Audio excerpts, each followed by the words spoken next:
We are now halfway there. We can make it through this. Now what am I saying? I will make it through this. None of you people have to do any of this. Yeah, anyway, Season 13, not only the start of the 12-year-long CGI era of the show, but also the start of the nitrogen era. Fans usually call Seasons 13 to 16 the nitrogen era after the company that animated the show at this point, Nitrogen Studios, and also to differentiate it from the other companies that animated the show.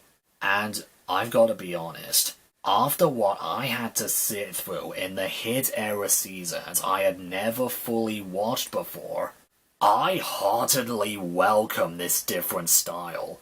Look, I am going to miss the models, the real-life sets, and when Thomas had an upside-down Mr. Man hat for a mouth, but I think this is a nice replacement. Nearly everyone complained about the new CGI switchover back in 2009. I do understand the complaints because everyone has grown so attached and had gotten so used to the models. But if the animation was cheap and awfully animated, then I would understand the complaints. Precisely! But honestly, I was in love with the CGI back in 2010.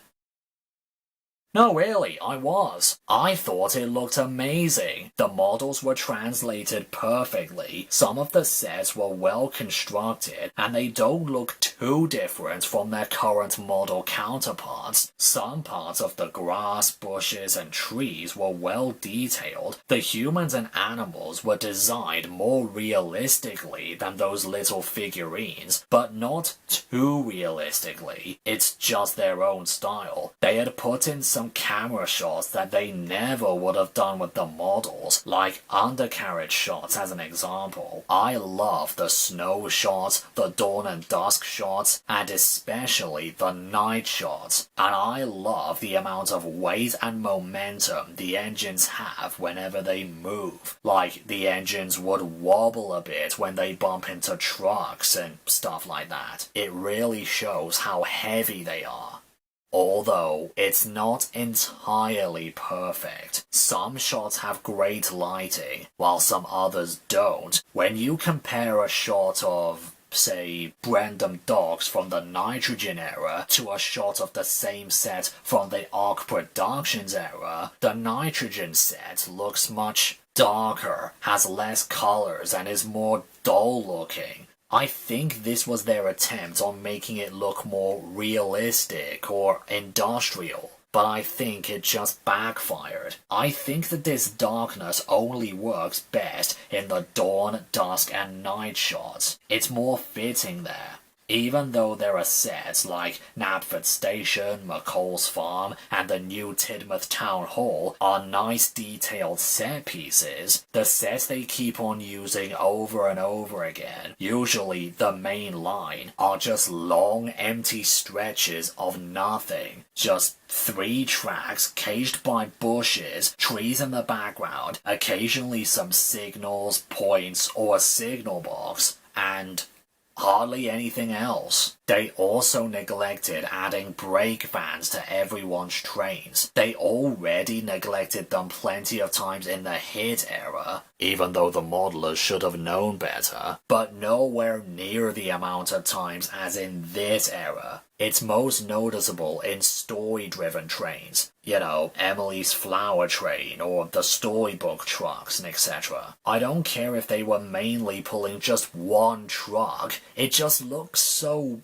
weird without them. Speaking of weird, there are some shots where some trains do have brake vans, but then in the same shot we can see other goods trains with no brake vans. They also keep insisting on putting brake coaches in the middle of trains and not at the end of them like they should be. But the most consistent animation error is when engines or trains end up on different tracks or have turned around without any nearby turntable in between scene transitions or even in the same exact scene.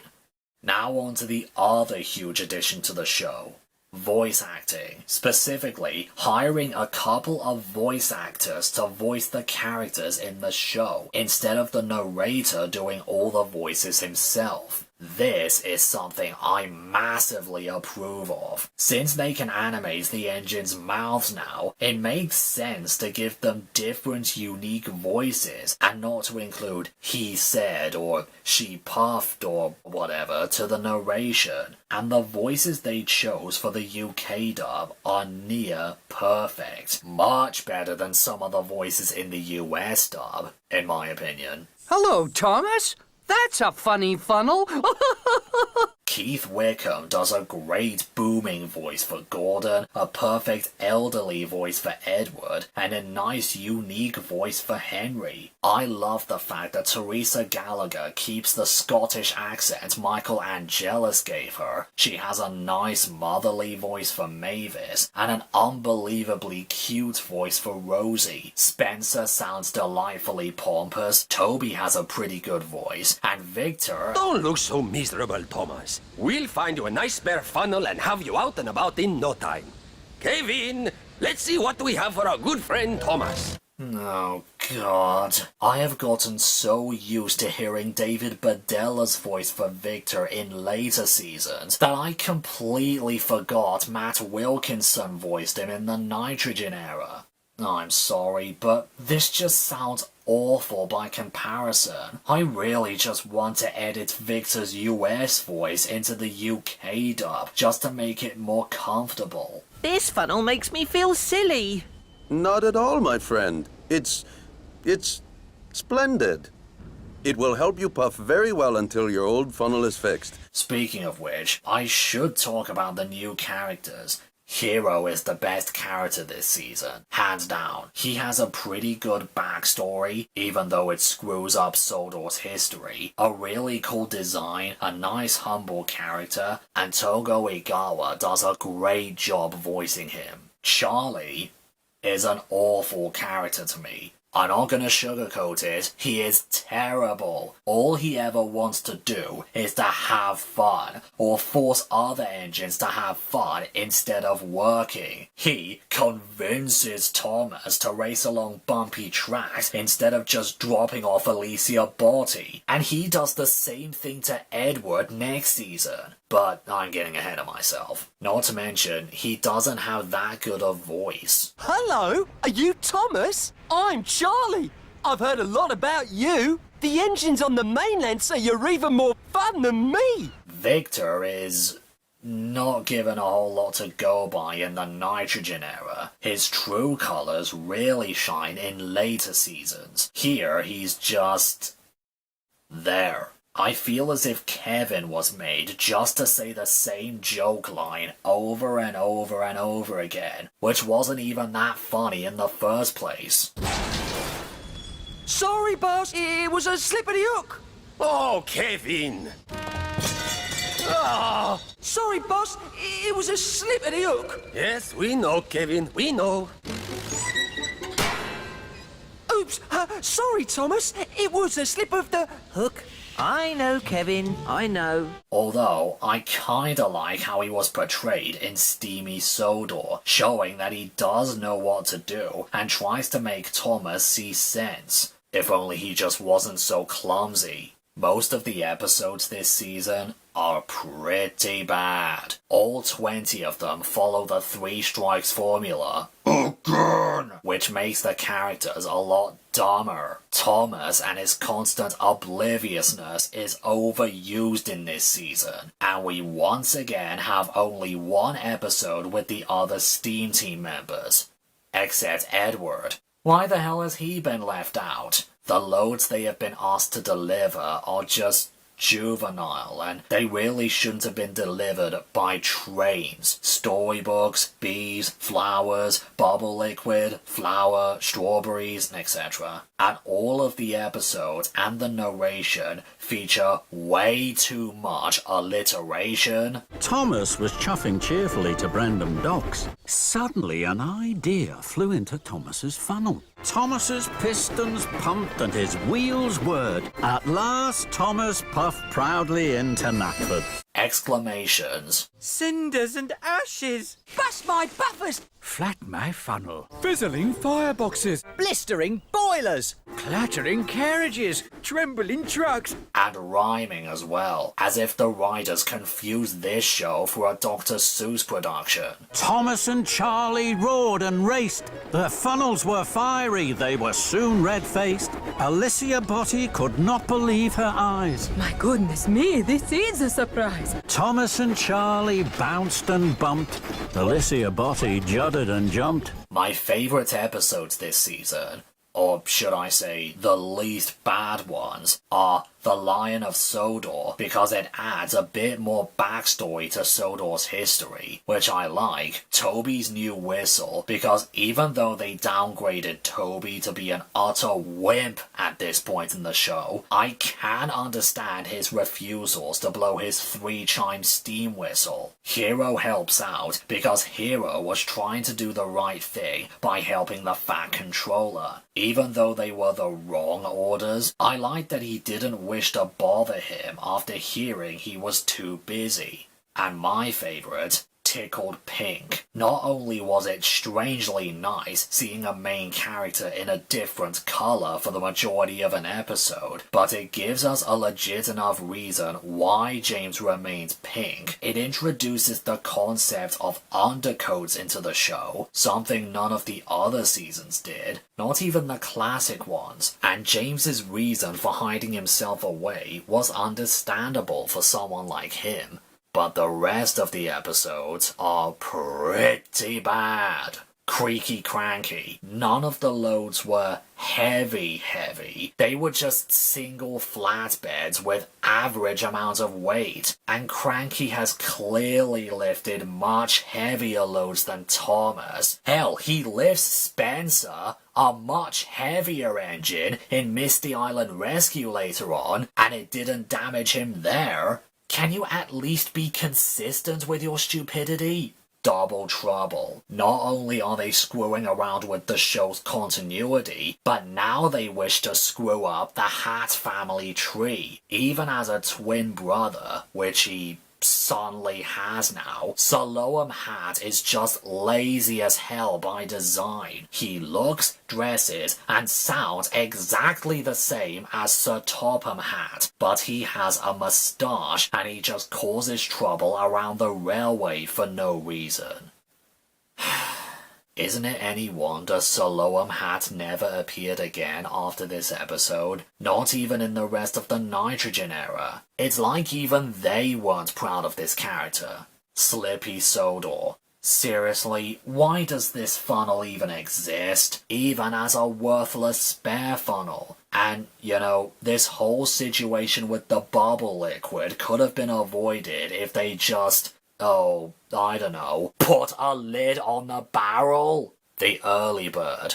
Good morning, James. Have you seen Percy?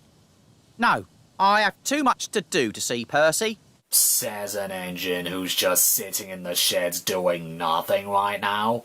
Sorry, that always bugged me. What also bugs me is the fact that Thomas has never pulled the mail before. Ignoring season 3 for a minute, I do believe that Thomas helped deliver the mail with Percy in the season 11 episode, Thomas and the Spaceship, and he wasn't delivering the mail to any stations. He was instead delivering it to places I believe only mail vans deliver it to.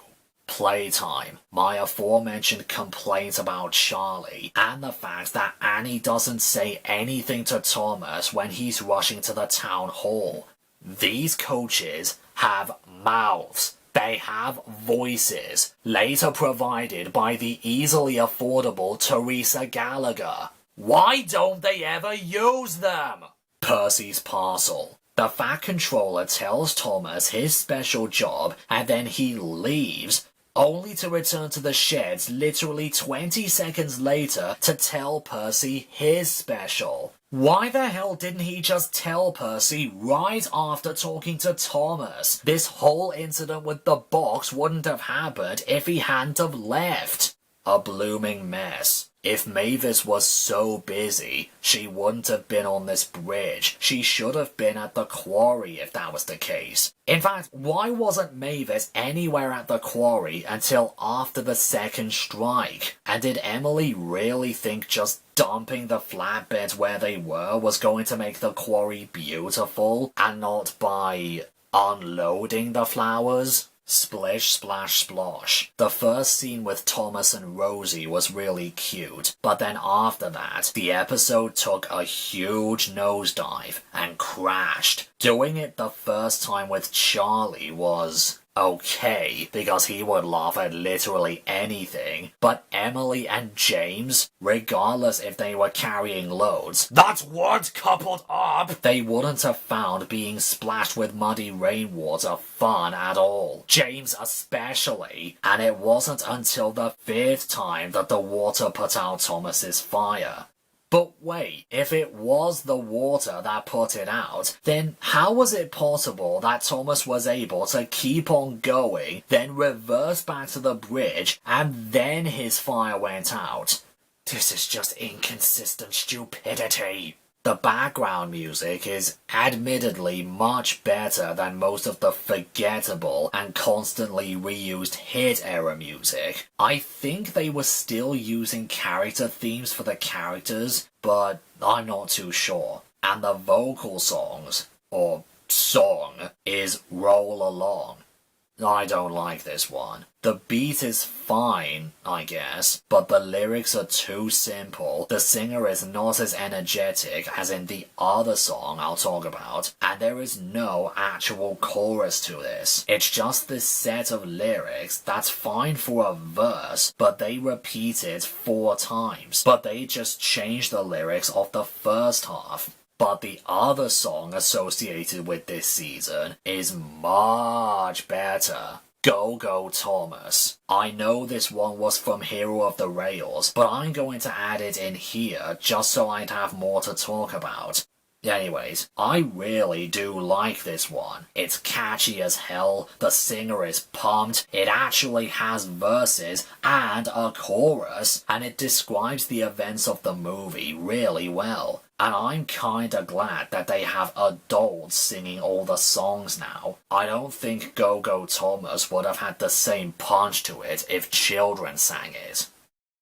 So, that's season 13. It was a really bad start for the CGI era. Sure, it had some really good animation, decent voice acting, good narration from Angelus, and half of the sets were pretty great. But the stories were really poor, the characters are idiots, the 3 strikes formula was overused, as well as Thomas's oblivious character. The dark lighting made everything look pretty dull, the narration was ruined by all of the rhyming and alliteration, and the rest of the sets were long, empty, and were reused over and over again. But if you thought all of that was bad, well... That's right! That's right! That's right! That's right! That's right! That's right!